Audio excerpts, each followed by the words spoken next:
How many times can we say this is too big of a step up for Paddy Pimblett? How many times can we say that? I mean, we're saying it against Michael Chandler. We said it against Bobby Green. Fuck, we said it against Tony Ferguson. Tony Ferguson's on like a 6-fight skid, and we're like, okay, stops here. He's not going to lose to Paddy Pimblett. He lost to Charles Oliveira. He lost to Justin Gaethje. He lost to Michael Chandler. He lost to Bobby Green. He lost to Nate Diaz. He lost to Beneil Dariush. But Paddy's where it stops. This is where the buck stops. Chandler's going to get back on Tony's going to get back on the right track. Paddy's not good. We said that. And then he got rolled by Mr. Paddy Pimblett. Going into that Bobby Green fight, he was going to get pieced up on the feet. He was going to get worked by Bobby Green. He's too sharp. He's too fast. There's no chance. Fucked him up. I mean, truthfully, outworked for the little time that fight lasted. Outworked him on the feet. Bobby took a panic shot and then got subbed quick.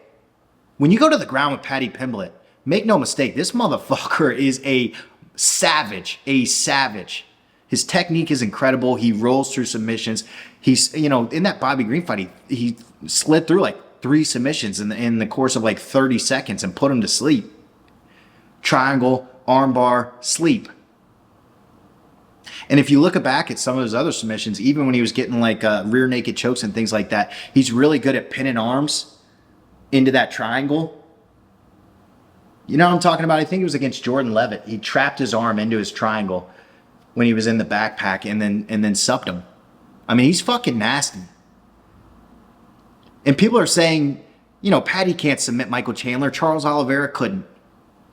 Dustin Poirier could. Did we forget that? Did we forget Dustin Poirier sub Michael Chandler? And Charles can submit Dustin Poirier, can he? I mean, we're playing MMA math a little bit here, but it's not like Chandler's unsubmittable. We've seen him get submitted, and it wasn't that long ago. It was 2 fucking fights ago, So I think it actually, of course, the wild style of Michael Chandler, there's always a chance where he lays one out. But something I'll say about Paddy Pimblett, it feels like every time we've seen him, he's got a little bit better. A little bit better. He's progressing a little bit better. He looked really good against Tony Ferguson. Banged with him for 3 rounds. Really wasn't competitive. And then goes out, stops Bobby Green. Like, as the challenges have got tougher, he's looked better. Some of his early fights, he was getting caught here and there. Obviously, he had the weird one with Jared Gordon. But since he's kind of really gotten to this rise, this higher level competition, he's just looked better and better. I can't say the same thing about Michael Chandler. He just is who he is. Like, if anything, his last fight was probably his worst performance he's ever had. I know Michael Chandler stole the 5th round of that Charles Oliveira fight, but let's not forget, he got dominated for 4 rounds in a way that I think Paddy Pimblett has a very good chance of taking the fight, which is getting him in the clinch, throwing him to the ground, riding him out, working on submissions. I think that is a beautiful path to victory for Paddy Pimblett. And Charles Oliveira basically gave him the blueprint. He got dominated in that fight. Since entering the UFC, Dan Hooker, nasty knockout, gets to Charles Oliveira.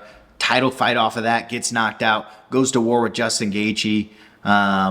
Knocks out Tony Ferguson, goes to war with, and then eventually gets submitted by Dustin Poirier. I mean, this is the top echelon of the division. You got to give Michael Chandler credit there. He's not losing to bumps. He's not losing to bumps. I mean, he's losing to the best of this division. But you got to ask yourself, is Paddy one of the best in this division? We're going to find out. We're going to find out come Saturday night.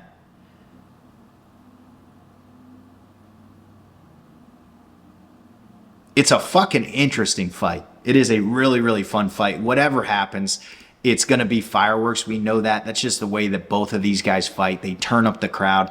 They're both showmen. It's going to be fantastic.